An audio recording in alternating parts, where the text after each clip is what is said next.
السلام علیکم ورحمۃ اللہ وبرکاتہ۔ ہم اپنے چینل گمگول آن لائن قرآن اکیڈمی میں خوش آمدید کہتے ہیں۔ اللہم صلی علی محمد وعلی آل محمد کما صلیت علی ابراہیم وعلی آل ابراہیم انک حمید مجید۔ اللہم بارک علی محمد وعلی آل محمد کما بارکت علی ابراہیم وعلی آل ابراہیم انک حمید مجید۔ اللہ پاک سے دعا ہے کہ اللہ تعالی ہمیں اس نیک کام کا ثواب، ہمارے والدین، ہمارے اساتذہ اکرام اور تمام مومن مردوں عورتوں کو عطا فرمائے۔ آمین ثم آمین یا رب العالمین۔ اعوذ باللہ من الشیطان الرجیم، بسم اللہ الرحمن الرحیم۔ آؤ تجوید سیکھیں کہ سبق میں آج ہم تختی نمبر 20 کا پارٹ 2 پڑھیں گے۔ تختی نمبر 20 میں ہم متفرق قواعد کے بارے میں پڑھ رہے تھے۔ تختی نمبر 20 میں ہم متفرق قواعد کے بارے میں پڑھ رہے تھے، اس کا پارٹ 1 ہم نے پڑھا تھا۔ آج ہم تختی نمبر 20 کا پارٹ 2 پڑھیں گے۔ آئیں پہلے تختی نمبر 20 کا پارٹ۔ تو یہ جو 4 کلمات ہیں، ان میں نون ساکن کے بعد جو حروف یرملون ہے وہ اسی کلمے کے اندر آ گیا ہے۔ نون ساکن کے بعد اگر حروف یرملون اسی کلمے میں آ جائے تو وہاں پہ ادغام نہیں ہوتا بلکہ اظہار مطلق ہوگا، تو ورنہ اگر دوسرے کلمے میں آئے وہ حروف یرملون تو اس وقت ادغام ہوتا ہے، یہ ہم پڑھ چکے ہیں۔ اظہار مطلق کا مطلب ہے کہ ان میں ہم نے غنہ نہیں کرنا ادغام کی طرح، بلکہ اظہار کرنا ہے، غنہ نہیں کر کے پڑھنا۔ جیسے چلیے میں آپ کو یہ رواں پڑھا رہا ہوں، آپ کو اگر ضرورت ہو تو اسے ہجے کر لیجئے گا اور جوڑ کر کے پھر اس کی مشق کیجئے گا۔ میرے ساتھ ساتھ آپ اس کو برکت کے لیے میرے پیچھے پیچھے دہرا لیجئے۔ بسم اللہ الرحمن الرحیم۔ دنیا، یعنی اس کو ہم نے دنیا ایسے نہیں پڑھنا، اس میں غنہ نہیں کرنا، بلکہ دنیا، نون ساکن کے بعد یا حروف یرملون تھا لیکن اسی کلمے میں ہے، اس لیے یہاں اظہار مطلق ہوگا۔ اسی طرح اس نون ساکن کے بعد بھی یا حروف یرملون ہے اور اسی کلمے میں ہے، یہاں بھی ادغام نہیں بلکہ اظہار مطلق ہوگا۔ اسے ہم پڑھیں گے بنیانن، یعنی یہاں بھی غنہ نہیں کریں گے۔ یوں ہی یہ صاد حروف مستعلیہ ہے، اس کو پر پڑھیں۔ اس نون ساکن کے بعد واو حروف یرملون اسی کلمے میں ہے، تو یہاں بھی ادغام نہیں بلکہ اظہار مطلق ہوگا، غنہ نہیں کریں گے۔ صنوان، صاد پر ہو، صنوان۔ یوں ہی یہ قاف، یہ حروف یرملون ہے، قاف حروف مستعلیہ ہے، اس کو پر پڑھیں، اور نون ساکن کے بعد واو حروف یرملون اسی کلمے میں ہے تو اس میں غنہ نہیں کریں گے بلکہ اظہار مطلق کر کے پڑھیں گے۔ قنوان، قاف کو پر بھی کیجئے، اس کے مخرج سے بھی ادا کیجئے۔ قنوان۔ نیکسٹ دیکھیے سکتہ کا قاعدہ ہے۔ سکتہ کیا ہے؟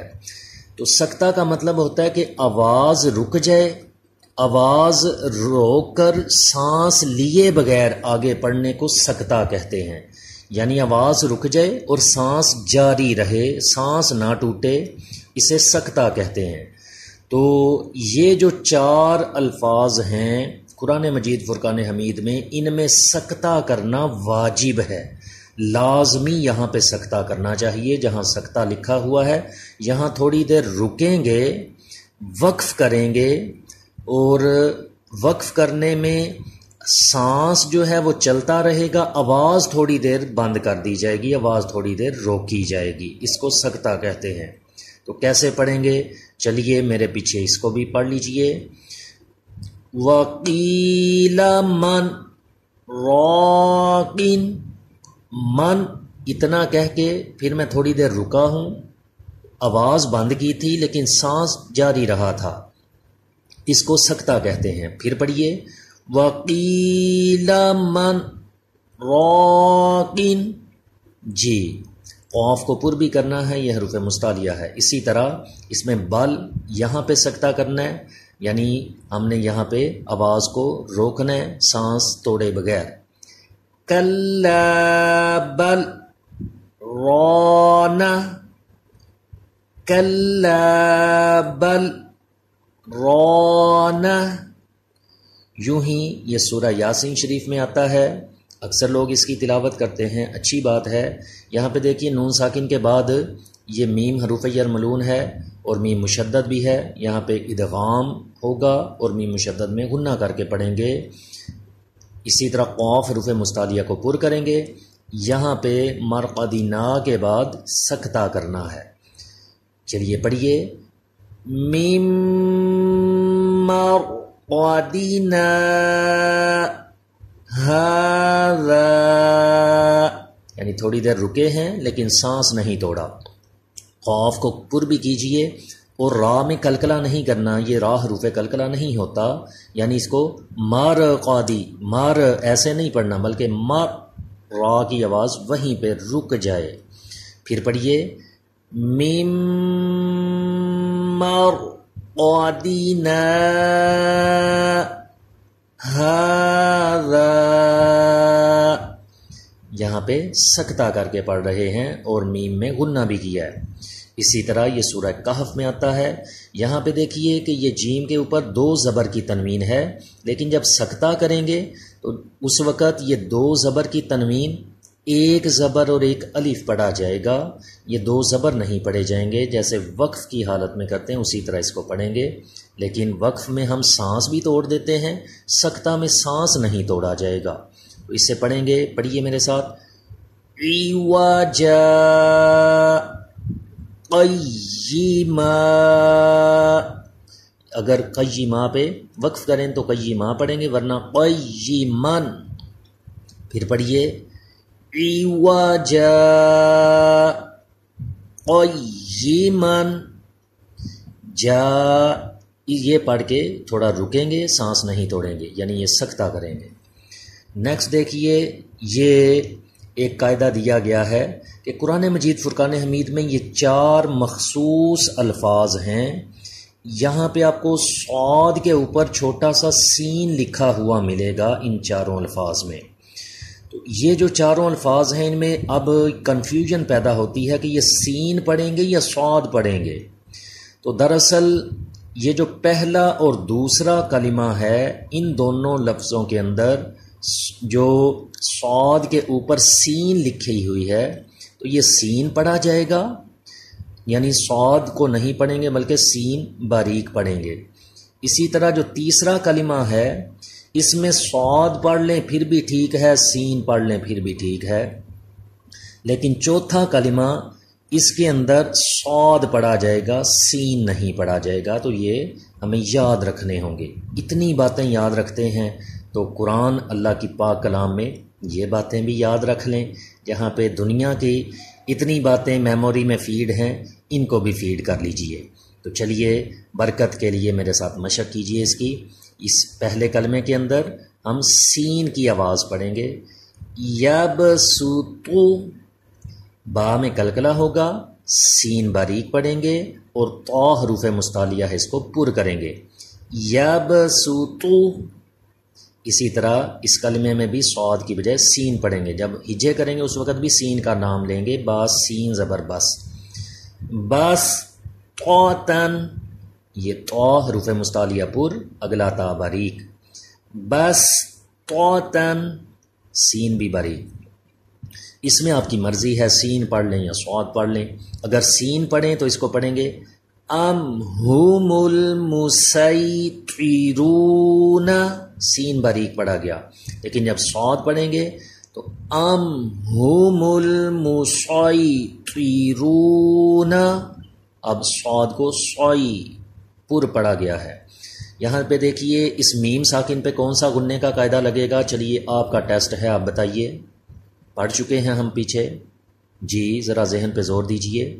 جی میم ساکن کے بعد با اور میم کے علاوہ کوئی حرف ہے، یہاں اظہار شفوی ہوگا. اظہار شفوی کا قاعدہ ہے غنہ نہیں کرنا. اس کو ہم ایسے نہیں پڑھنا بلکہ ہم المسیطرون. اور حروف مستعلیہ کو پر بھی کیجیے. نیکسٹ جو ہے اس میں صاد پڑھیں گے، سین کا نام نہیں لیں گے. بمصیطرین، صاد بھی پر ہو طا بھی پر. بمصیطرین. نیکسٹ اسی طرح اگلے پیج پہ آ جائیے. اگلے پیج پہ بھی اس سبق کا کچھ حصہ ابھی باقی ہے. تو اگلے پیج پہ یہ ایک قاعدہ دیا گیا ہے تسہیل. تسہیل کا معنی ہوتا ہے نرمی کرنا، یعنی دو حمزہ اکٹھے آ رہے ہوں تو دوسرے حمزہ کو نرمی کے ساتھ پڑھیں گے، اسے تسہیل کہتے ہیں. اور یہ قرآن مجید فرقان حمید میں ایک کلمہ اس کے اوپر تسہیل واجب ہے. یہ کلمہ میرے ساتھ پڑھ لیجئے. اعجمی وعربی، یعنی اس کو جھٹکا نہیں دینا، ایسے جھٹکا نہیں کرنا بلکہ نرمی کے ساتھ.